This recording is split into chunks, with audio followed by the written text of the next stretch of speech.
One move before she sleeps can make you unforgettable.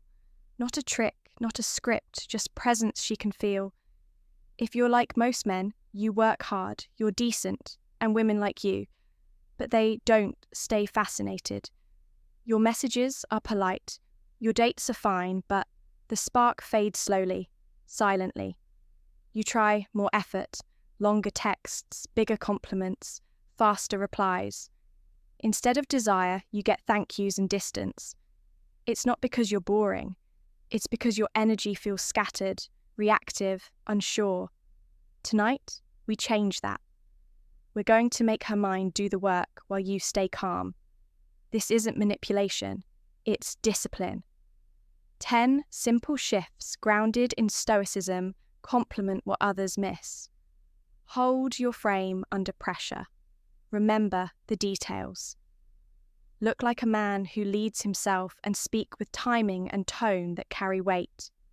You'll learn how to plant images before midnight, how to let silence turn electric, how to reveal vulnerability without losing power, and how purpose makes your words feel different. No pickup lines, no overexting, just quiet control that pulls her toward you. I'll show you the words, rhythm and posture that make women feel safe and curious at the same time. So, she thinks about you first thing in the morning. Stay with me, gentlemen.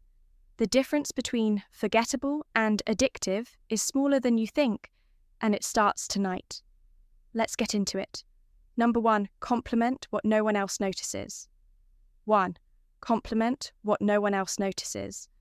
Most men give compliments like they're reading from a script. You look beautiful. Nice dress. You smell amazing. It's predictable. It's safe. And that's exactly why it fades. She's heard those words 1,000 times from men who wanted something. You don't want to sound like every other man. You want to sound like the one who sees her. Let me tell you about Mark, 54, from Denver.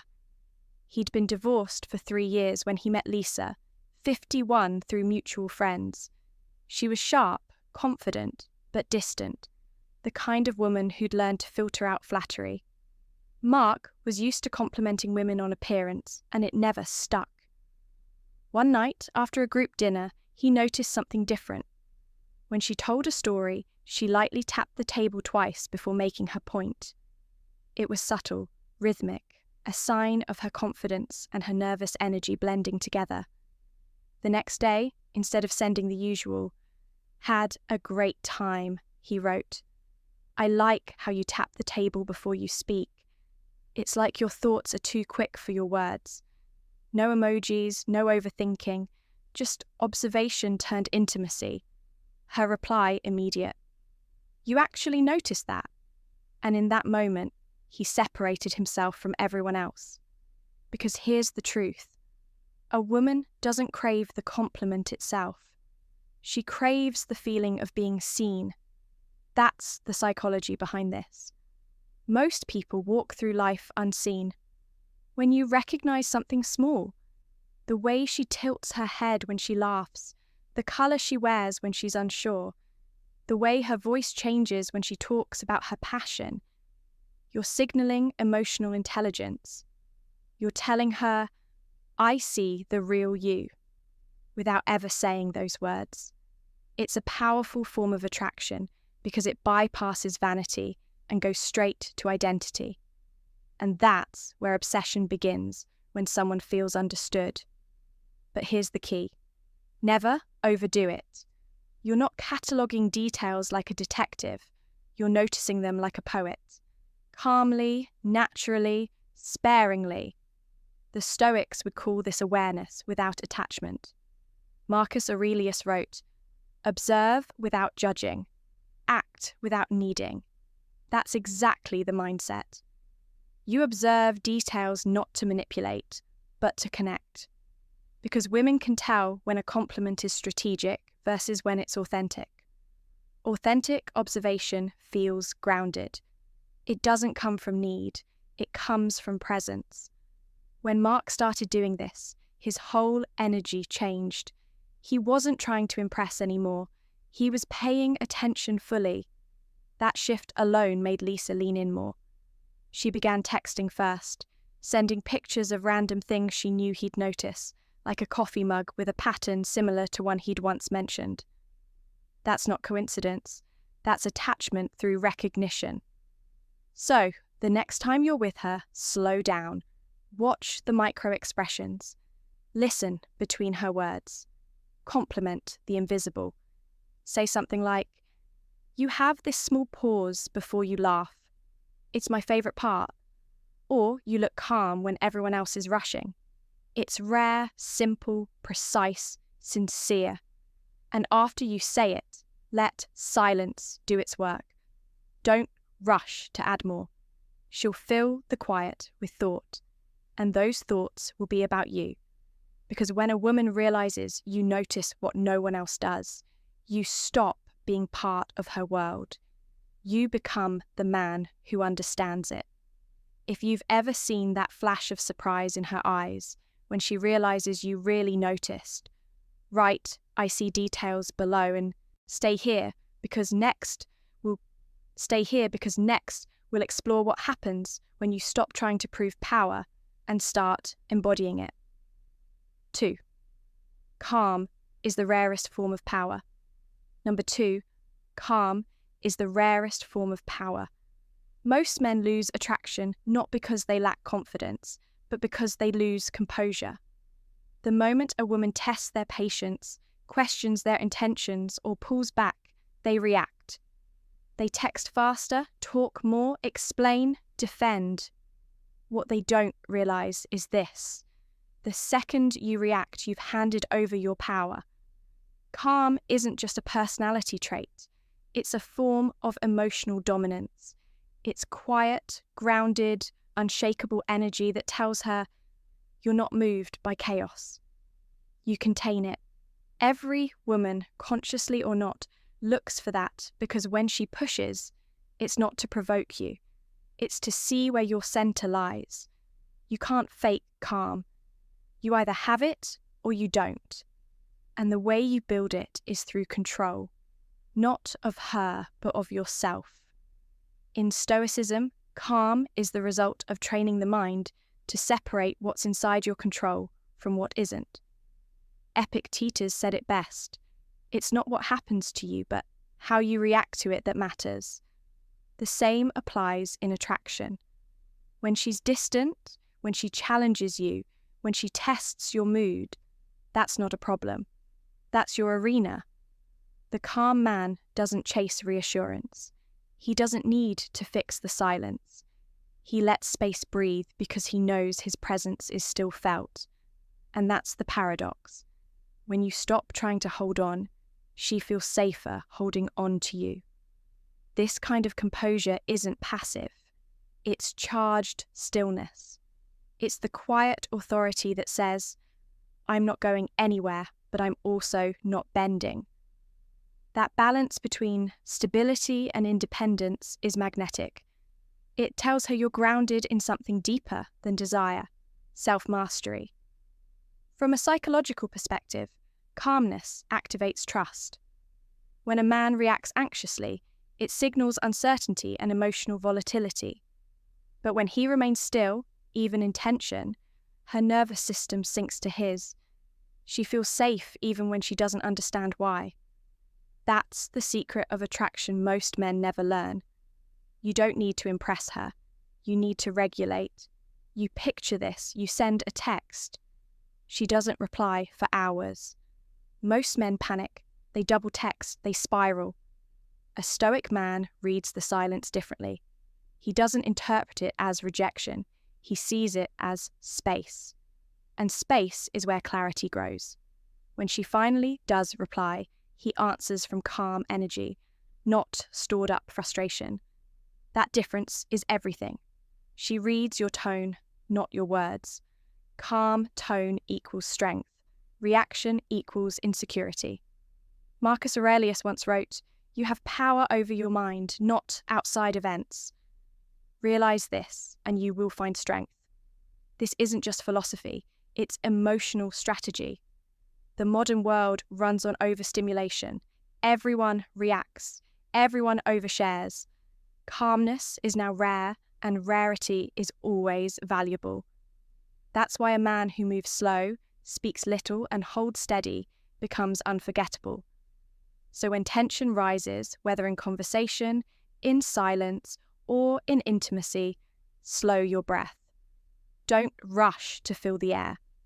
That pause is where your power lives. Women remember the man who didn't flinch, the man who looked at her and didn't try to fix her emotions, the man whose energy said, "You can storm, but I remain." That's calm, and it's the most seductive thing in the world. If you've ever stayed still when everything around you wanted to pull you off balance, right eye, stay grounded below. Next, we'll talk about how remembering what others forget makes her feel seen, not just noticed. 3. Remember the details she forgets. Number 3. Remember the details she forgets. There's a moment that separates a man she likes from a man she can't stop thinking about it. When you remember the details. She forgot she told you. Let's talk about David, 56, from Austin. He met Rebecca, 52, through work. Both divorced, both successful, both careful. She wasn't easily impressed. She'd been through every type of flattery and knew when a man was trying too hard. David, though, didn't chase attention. He listened, really listened. One night over dinner, Rebecca mentioned she hadn't been to the coast in years, then shifted topics so quickly she didn't even notice what she'd said. Weeks later, when David texted her, he didn't send a cliché, "Good morning," or "How was your day?" He wrote, "You ever miss the sound of waves after dark?" She paused, then replied, "Wait, how did you remember that?" That's how emotional connection starts. Not through grand gestures, but through precision. The kind that says, "I paid attention when no one else did." When you recall something she said casually, it creates a spark of emotional intimacy. It bypasses the surface level of attraction and speaks directly to her subconscious, the part that craves to feel understood. Because here's the truth. Women don't fall for men who say the most, but for those who retain the most real. In psychology, this is called emotional mirroring. When you bring back details from her world, her favourite coffee spot, the movie she mentioned once, the way she hums before answering a question, it tells her she matters in yours. That's what deepens attachment. The Stoics would recognise this as a form of presence. Seneca said to be everywhere is to be nowhere. The man who's distracted, who's half listening while planning his next reply, misses everything that makes her unique. But the man who's grounded, who's fully there in that conversation, he collects details without even trying. And that's what David mastered. He never kept notes, never forced himself to remember. He just listened. And because his focus wasn't on impressing her, his memory did the work for him. Rebecca told me later that this single habit made her feel something she hadn't felt in years. Seen, not evaluated. She started thinking about him more. She replayed conversations in her head. That's not manipulation. That's connection built on attention. Here's what most men get wrong. Remembering details isn't about being sentimental or overly romantic. It's about signalling respect and emotional intelligence. You're saying you're worth remembering. The next time she tells you about her day, pick one small detail, the name of her coworker, the smell of the rain she mentioned, the song she was listening to, and recall it days later, not immediately. Let time pass. Then drop it naturally. That delay makes it even more powerful because it feels genuine, not rehearsed. Try this. Instead of saying, "How was your day?" say, "Did that client ever apologize?" Instead of, "I was thinking of you," say, "You mentioned that old bookstore downtown. I walked by it today." It's subtle, but subtlety is seductive. And when she realizes you've been paying attention, even when she wasn't trying to impress you, Her guard lowers and her attraction grows roots. Women remember the man who remembers what they forget.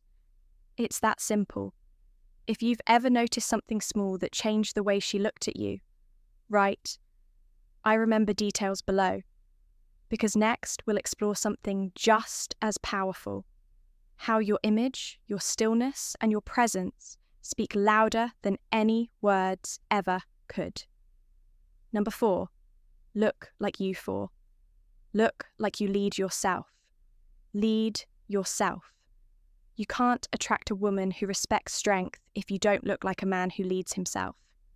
And I don't mean expensive clothes or flashy watches. I mean the quiet discipline that shows through the way you move, the way you speak, and the way you carry your own energy. Here's the truth: most men never learn. Women don't just notice your looks, they notice your order. They see the state of your body, your home, your habits, and they read your mind through them.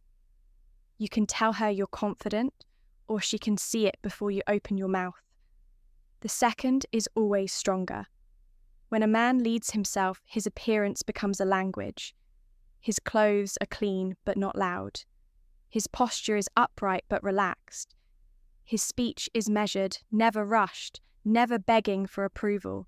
His phone isn't on the table because his attention is already anchored in the moment. That kind of control is magnetic because it's so rare. The Stoics understood this centuries ago. Epictetus said, "First say to yourself what you would be, and then do what you have to do." In other words, before you can lead others, before you can even lead a relationship, you must lead you. Your grooming, your space, your daily routine, they're not vanity, they're structure. They're the external proof of internal command. When your life is in order, your energy communicates stability. And stability is what women crave more than charm. Here's something subtle but powerful. A man who leads himself never chases pace. He sets it. When you walk into a room slowly and deliberately, you're telling everyone, "My world moves on my time." That's dominance without aggression. It's leadership through rhythm. Women are hypersensitive to rhythm. They feel it before they analyze it. If your rhythm is frantic, they mirror it. If it's composed, they relax. That's why a calm, structured man becomes instantly more attractive. He regulates the energy in the room without saying a word. And this leadership doesn't end at appearance. It extends to boundaries. Leading yourself means you decide when to engage and when to withdraw. You decide how much energy to give, how much time to share, and when to walk away. That control doesn't make you cold. It makes you grounded. The Stoic man knows that mastery begins in repetition. You wake up, train, read, reflect, and show up with intention not to prove anything, but to keep the mind sharp and the spirit steady. The result? Every interaction with a woman feels effortless because you're not trying to perform. You're simply being a man who's already fulfilled. This is where attraction becomes obsession. When she realizes you don't need her approval to move forward, you already have direction. You already have peace. She doesn't become your center. She becomes curious about what is. That's why it's called self-leadership. It's not dominance over others, it's dominance over impulse. And in a world full of men reacting to every emotion, the man who leads himself becomes the rarest signal of power. Remember, order is sexy, consistency is seductive, and leadership, quiet, disciplined leadership, is what makes her follow your energy long after the conversation ends. If you want to build that kind of internal strength, the kind that rewires your habits, body language, and mind, join the Stoic men's circle. Inside, we break down the psychology, routines, and daily systems that turn philosophy into power. You'll learn how to build composure that shows not by talking about it, but by embodying it. Join now, take control, and start leading yourself today. Because the man who leads himself never chases. He attracts naturally, silently, powerfully. Number 5, keep your world in order. 5, keep your world in order. There's nothing more quietly attractive than a man whose world is in order. Not perfect, not flawless, but steady, structured, and disciplined. Most men think attraction is about saying the right things or acting confident. It's not. It's about the silent evidence of how you live when no one's watching. Let me tell you about Daniel, 58, from Seattle. After his divorce, he spent 2 years feeling lost. His apartment was cluttered, his sleep was random, his motivation came and went. When he started dating again, women liked him at first. Funny, kind, successful, but something was missing. Their energy wasn't grounded. Then he did something simple but powerful. He decided to clean up his world. Not just his space, but his routines. He woke up at the same hour, kept his desk clear, cooked his own meals, and started reading again instead of scrolling before bed. Slowly, that order reflected in everything. His posture, his tone, even the way he looked at people. A few months later, he met Claire, 54, at a gallery opening. She told him later, "You seemed calm, like you weren't chasing anything." That's what order does. It signals peace, and peace is magnetic. Women feel it instantly. When your world is chaotic, your space, your time, your emotions, she feels it. When your world is ordered, she relaxes into it. Because deep down, every woman wants to feel that she's entering a man's universe that's already whole. The Stoics called this cosmos, meaning order, harmony, structure. Marcus Aurelius wrote, "Let your mind be like the universe, calm, composed in order." That's not just philosophy, that's attraction. Because order is a signal of stability, and stability is the foundation of desire. Think about it. When your environment is clean, your clothes are intentional, your energy is steady, you send one clear message. I have direction. You're not scrambling for validation. You're not waiting for approval. You're a man who's already fulfilled, inviting her to witness your world, not complete it.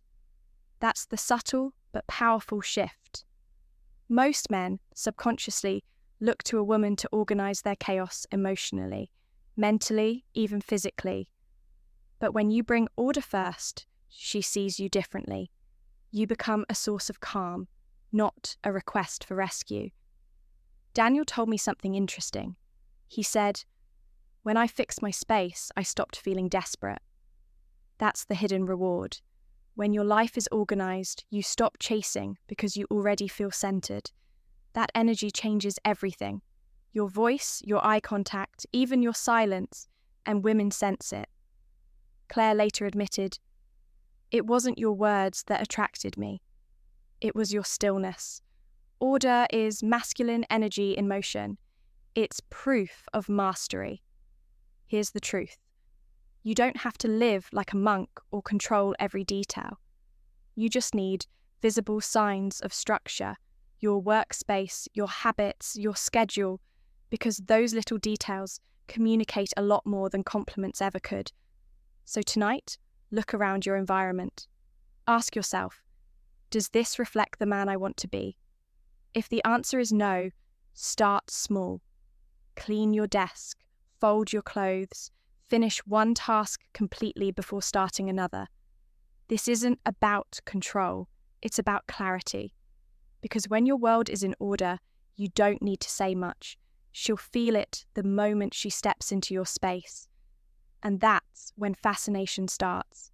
When she realizes your life doesn't revolve around her, but it invites her in.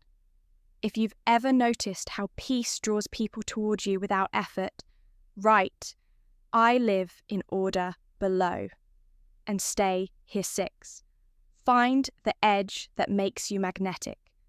because next we'll uncover the edge that turns ordinary attraction into obsession, the kind that keeps her thinking about you long after the night ends. Number 6, find the edge that makes you magnetic. Every man has an edge, something that makes him unforgettable, but most bury it under politeness, overthinking, or fear of being misunderstood. The truth is, attraction doesn't come from being perfect. It comes from having depth, tension, and contrast. That's the edge, the place between calm and danger, warmth and restraint, desire and discipline. In modern dating, too many men confuse being nice with being neutral. They round off every sharp part of themselves so they don't offend anyone. But what happens? They become invisible. Because women aren't drawn to predictability, they're drawn to polarity. To the man who feels grounded, yet slightly unpredictable, controlled but not caged. The Stoics understood this duality. Seneca once wrote, "It is the power of the mind to be unconquerable." Notice he didn't say unfilling, he said unconquerable.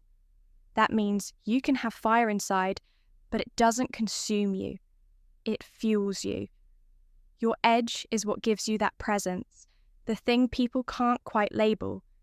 It's the calm intensity in your eyes, the deliberate way you pause before speaking the mystery of not explaining every thought. It's restraint mixed with danger. Here's why it works psychologically. Women subconsciously test boundaries to feel a man's strength. Not because they want conflict, but because they want to know there's something solid behind the charm. Your edge is proof that your peace has been earned, not borrowed. You can't fake it. You can't copy someone else's version of it. Your edge is built through your story, your scars, your choices, your failures, your standards. It's shaped by how you respond to chaos. A Stoic man isn't emotionless. He feels deeply, but filters his reactions through reason. That's the core of magnetism, feeling without losing balance. When you can stay centered in passion, you become impossible to ignore. Think of it like this. Calm energy without fire becomes dull. Fire without calm becomes chaos. Your edge is the meeting point between the two. But here's what makes it powerful. You don't show it all the time. You let people sense it. Women pick up on that faster than words. It's the energy that says, "There's more here, but only if you can handle it." That's the essence of sexual tension. Not touch, but restraint. To cultivate it, you have to start with self-awareness. Ask yourself, what makes me different? What have I survived that shaped my calm? What truth about myself am I afraid to show? That's usually where your edge hides. It's in the parts of you that are authentic but underused. And when you start owning that, your whole presence shifts. Your voice deepens not in pitch but in energy. You stop over-explaining because mystery speaks louder than detail. You stop trying to impress because you realize you already carry something rare. Composure with complexity. That's why women remember men who have lived, reflected, and grown. The ones who aren't trying to fit in, but simply exist with purpose. Marcus Aurelius said, "Waste no more time arguing about what a good man should be. Be one." That's the foundation of your edge. You don't define it, you live it. And when you live it, people, especially women, feel it. Because here's the paradox. The more grounded you are, the more dangerous you become. Not because you're reckless, but because you're free. If you've ever felt that silent power in yourself, that inner tension between peace and fire, write, "I have my edge below," and stay here because next we'll explore the side of attraction.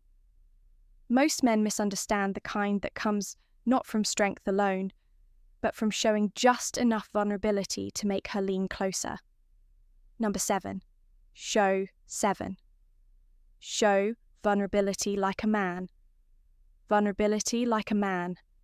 There's a fine line between being vulnerable and being emotional. and most men never learn how to walk it. Vulnerability doesn't mean unloading your pain on someone. It's not about seeking comfort or validation. True vulnerability shown the right way is a quiet form of strength. It's the ability to reveal truth without losing control. Let's talk about Eric, 55, from Chicago. He'd been dating Vanessa, 50, for a few months. Things were good, but something felt flat. She liked him, admired him, but didn't feel deeply connected. Eric was composed, calm, but almost too put together, like nothing could touch him. One night, they were talking about their past marriages, and Eric mentioned almost offhand once told him, "Dad, you never talk about what hurts." Then he paused. He didn't break down. He didn't dramatize. He just looked away for a second and said quietly, "He was right. That single moment changed everything." Vanessa later said, "That's when I actually saw him." See, women don't connect to perfection. They connect to truth. But here's the nuance. Truth only attracts when it's delivered with composure. When a man can show what's real without collapsing into it, it signals strength and depth. That's the combination that creates emotional gravity, the kind that keeps her thinking about you long after the conversation ends. The Stoics understood this balance better than anyone. Marcus Aurelius wrote, "Don't be ashamed of needing help. What disgraces you is not facing the truth. Vulnerability isn't weakness. It's awareness. It's the courage to face reality and still stand tall. In relationships that looks like this, you can admit you failed, but you've learned. You can express that you've been hurt, but you've healed. You can share your fears, but never surrender to them. You show emotion with restraint, honesty with composure. The psychology behind it is simple. When a man hides everything, he becomes cold, unreachable. When he overshares, he becomes chaotic, unsafe. But the man who reveals selectively with self-awareness becomes magnetic. He makes her feel safe enough to open up too. That's exactly what happened with Eric and Vanessa. After that night, their conversations changed. They went deeper. She told him about her doubts, her insecurities, her dreams. He didn't rush to fix them. He just listened the same way he did with his son. That kind of listening paired with truth is what forms real intimacy. So, how do you do it? Start small. Don't hide everything behind humor or logic. When something affects you, acknowledge it. Not to gain sympathy, but to stay authentic. Say things like, "That actually got to me," or "I didn't expect that to hurt." Then move forward. No explanation needed. It's that calm honesty that makes a woman feel like she's seeing something rare. A man who's in touch with himself, not run by himself. Because here's the paradox. When you hide all emotion, you seem untouchable. When you share too much, you seem unstable. But when you reveal just enough, you seem real. That's how Stoic men connect. Not through grand words, but through grounded truth. So remember this. Being vulnerable doesn't mean being weak. It means being so secure in your strength that you don't fear being seen. If you've ever shown truth and felt your connection deepen, instantly write, "I lead with truth," below. Because next we'll explore what happens when you master yourself first and let your energy speak louder than your words. Number 8, master yourself before you ate. Master yourself before you text her. Text her. Every man has felt it, that rush of adrenaline when your phone lights up with her name. You want to reply fast, say the right thing, keep her interested. But here's the truth. The moment your emotions control your timing, your tone, or your intent, you've already lost your power. Most men text from impulse. They text to relieve anxiety, not to express confidence. and women can feel that energy instantly. Words are only half the message. The rest is what's behind them, the emotion you're radiating when you send them. The Stoics understood this long before smartphones existed. Epictetus said, "No man is free who is not master of himself." That line applies perfectly to modern communication. Freedom in dating doesn't come from knowing what to say. It comes from controlling why you're saying it. Before you text her, pause. Ask yourself, am I reaching out because I want to connect or because I'm afraid of losing connection? That pause is the line between composure and neediness, between attraction and anxiety. Self-mastery starts in that tiny gap between thought and action. It's what Marcus Aurelius meant when he wrote, "You have power over your mind, not outside events. She's the outside event. Your thoughts, your breathing, your calm, that's your domain." Here's what most men don't realize.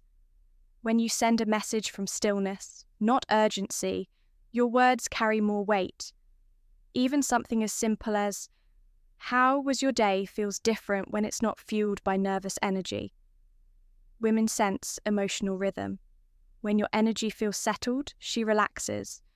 When your energy feels desperate, she distances herself.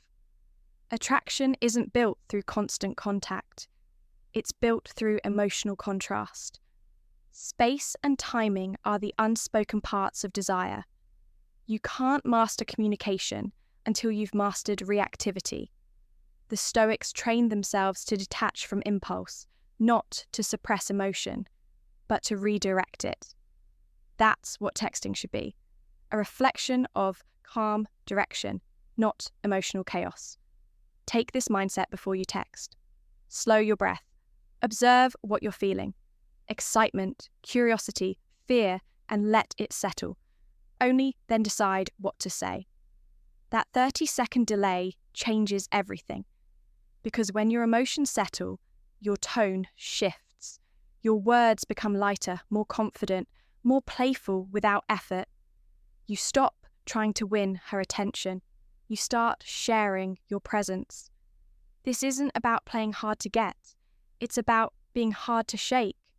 A man who masters himself radiates stability even through a screen. That's what women feel drawn to. Think of every message like a mirror. It reflects your internal state. If you're calm, grounded, focused, she feels that. If you're restless, uncertain, reactive, she feels that too. That's why the best texts come from stillness, from peace, from intention, not impulse. Seneca once said, "He who is brave is free." The bravery he spoke of isn't just on the battlefield. It's in those small moments of restraint. The courage to wait before you act, to think before you speak, to let silence hold its power. Because in modern attraction, restraint is power. The man who doesn't rush to text her back immediately signals something deeper, that he values himself enough to stay in control of his time, his energy, his emotions. So before you reach for your phone tonight, remember, your message isn't just what you write, it's the energy you send with it. If you've ever waited, centered yourself, and felt your confidence rise instead of fade, write, "I move with control below." Because next we'll talk about how humor, when used right, isn't about getting a laugh. It's about lowering her defenses and letting desire in. Number 9, make her laugh, don't perform. There's a 9. Make her laugh, don't perform. Difference between being funny and being performative. A man who tries too hard to make her laugh usually ends up losing her respect, because deep down, humor without grounding feels like insecurity wearing a mask. The men who make women laugh effortlessly aren't comedians. They're comfortable. Let me tell you about Thomas, 57, from Atlanta. He met Eleanor, 52, through mutual friends at a dinner party. The room was filled with loud men competing for attention, trying to be the funniest, the most charming. Thomas barely said much, but when he did, it was quiet, offhand, and confident. At one point, someone spilled wine and everyone jumped in to make jokes. Thomas just looked at Elena, smirked and said, "Guess the wine attention more than the rest of us." Simple, dry, but she laughed harder than she expected. Why? Because his humour wasn't forced, it was grounded. It wasn't a performance to win her over. It was a natural extension of his calm energy. That's the secret most men miss. You don't have to be funny. You just have to be at ease. Women don't fall for jokes. They fall for how you deliver them. Humour works best when it reveals confidence through contrast, when you stay calm while the world tries too hard. In psychology, this is called relaxed dominance. It's the state where your humour signals security, not need. You're not laughing to belong. You're laughing because you're free. That's what Elena saw in Thomas. His energy wasn't competing. It was steady, detached, almost stoic. And that calm made his jokes hit harder because they came from authenticity, not performance. The Stoics valued this exact balance. Marcus Aurelius wrote, "If you are disturbed by something external, the pain is not due to the thing itself, but to your estimate of it." Humour, at its root, is that perspective. It's the ability to see life's imperfections without taking them personally. That's what makes Stoic humour powerful. It's not mockery or sarcasm, it's grace under absurdity. The ability to laugh with the world, not at it. Thomas told me later, "I stopped trying to be the funniest guy in the room. I just started saying what I really thought lightly without trying to land it." That shift made every interaction easier. He didn't need to try to attract women anymore. They started gravitating toward his energy. See, when you perform, you give away power. You're asking for approval. But when you're naturally playful without chasing validation, you flip the dynamic. You become the relaxed observer in a world of overthinkers. That's what women find irresistible. That subtle self-assurance that says, "I don't need to make you laugh, but I might anyway." Try this next time you're with a woman. Don't plan your jokes. Don't think about timing. Just listen. Really listen and let your humour come from presence, not preparation. When you're genuinely grounded, your natural wit surfaces. Even silence can be funny when it's delivered with the right expression, the right pause, the right confidence. Women don't want a clown. They want a man whose laughter feels like home. Steady, warm, secure. Thomas and Elena are still together today, and she says the same thing to him even now. "You make me laugh because you never try to." So remember this, humour doesn't create attraction. Ease does. If you've ever made someone laugh just by being yourself, write, "I stay," light below. Because next we'll close this journey with something deeper. The foundation that holds everything together. Purpose. The one thing no man can fake, and the one thing that makes all of this mean something. 10. Purpose is the most attractive thing you own. Number 10. Purpose is the most attractive thing you own. You can't fake purpose. You can't buy it, borrow it, or pretend you have it for long. Purpose is the invisible gravity that pulls people toward you, especially women. Because when a man knows why he moves, every word, every silence, every look carries weight. Most men chase approval. They drift from one goal to another, hoping relationships, money, or validation will fill the emptiness inside. But women can sense when a man's energy has no center. You might look confident. You might even sound strong. But if there's no direction behind it, she feels it. There's no pull.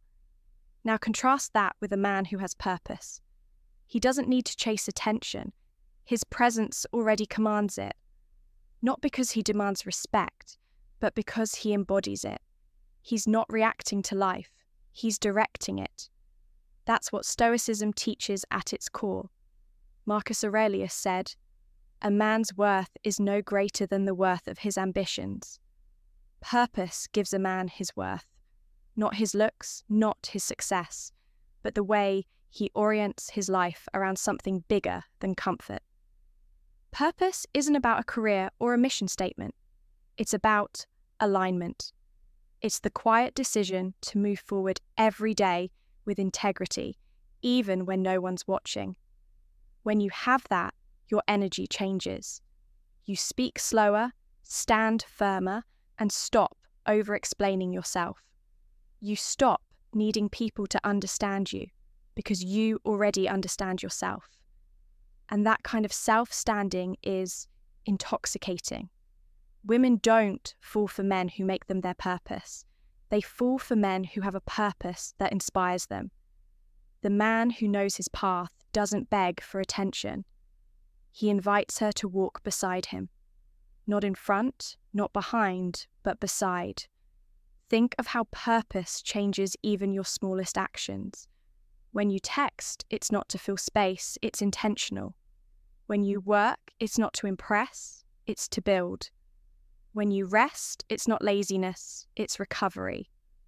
Every movement has reason. That consistency radiates strength.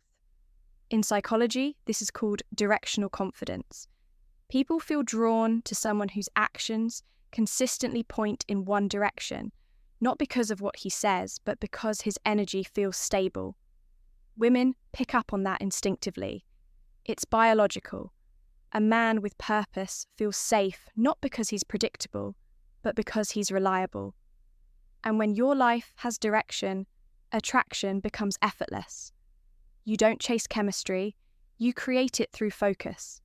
You become a signal of clarity in a world full of noise. So if you ever feel lost, stop asking, "What do women want?" Start asking, "What kind of man do I need to become?" Because when your life is built on purpose, growth, discipline, peace, attraction takes care of itself. Your energy speaks before your words do. Seneca said, "To live is to serve, but only through wisdom." Live like that with reason, conviction, and control, and you'll never need to perform attraction again. You'll radiate it. Purpose is the final piece, the quiet fire that holds everything together, the thing that makes your presence linger even when you're gone. Because a man with purpose doesn't just attract a woman, he awakens her respect, and that lasts far longer than desire. Today, we uncovered what truly makes a man unforgettable. Not looks, not lines, conclusion, but energy.